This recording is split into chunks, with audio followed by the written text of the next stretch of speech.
Welcome to another video about the 2N Crestron Home driver. In this video, we will talk about the latest upgrade we have added to our driver, which includes call logs and snapshots functionality.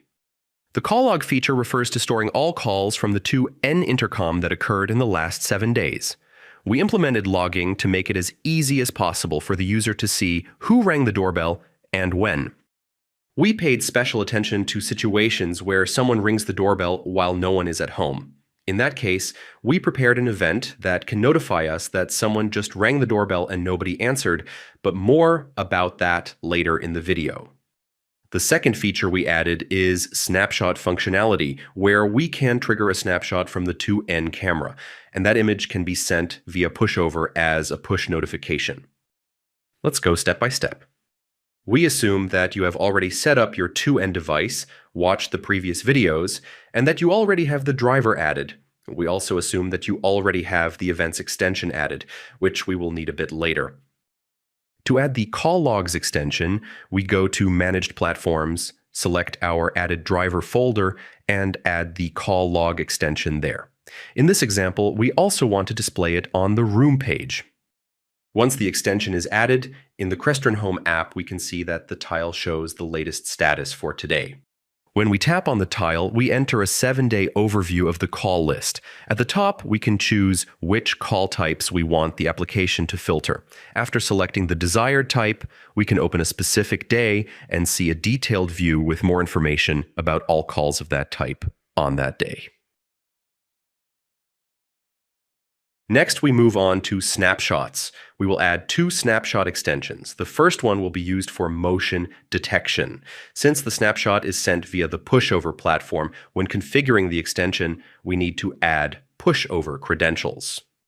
We have already recorded a video and created a dedicated driver for this purpose, so we will put a link in the video description where you can watch that video and set up a pushover application to obtain these credentials.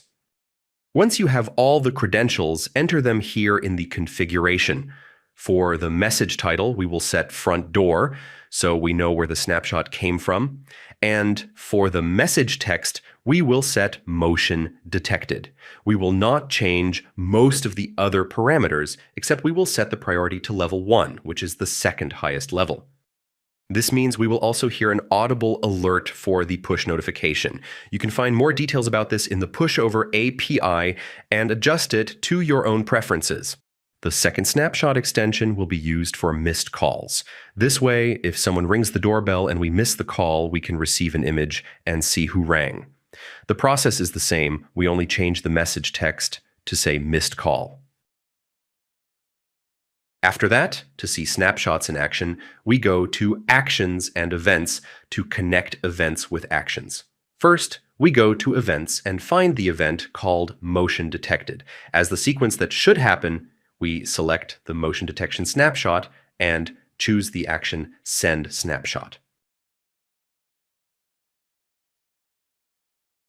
Then we look for the call log event called Missed Doorbell Call and connect it to the snapshot named Missed Call.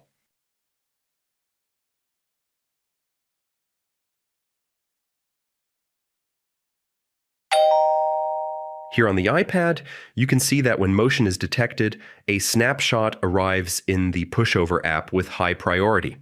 The next event is a missed call, which you cannot see ringing on the iPad because the iPad does not ring, but you can notice that as soon as the call log changes to a missed call, we immediately receive a pushover notification with an image from the 2N intercom.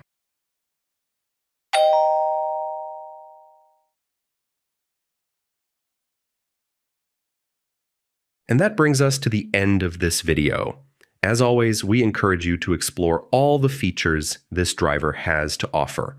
A free trial is available, so you can try everything out at your own pace. If you have any suggestions for improving the driver, just let us know and we will listen. See you in the next video.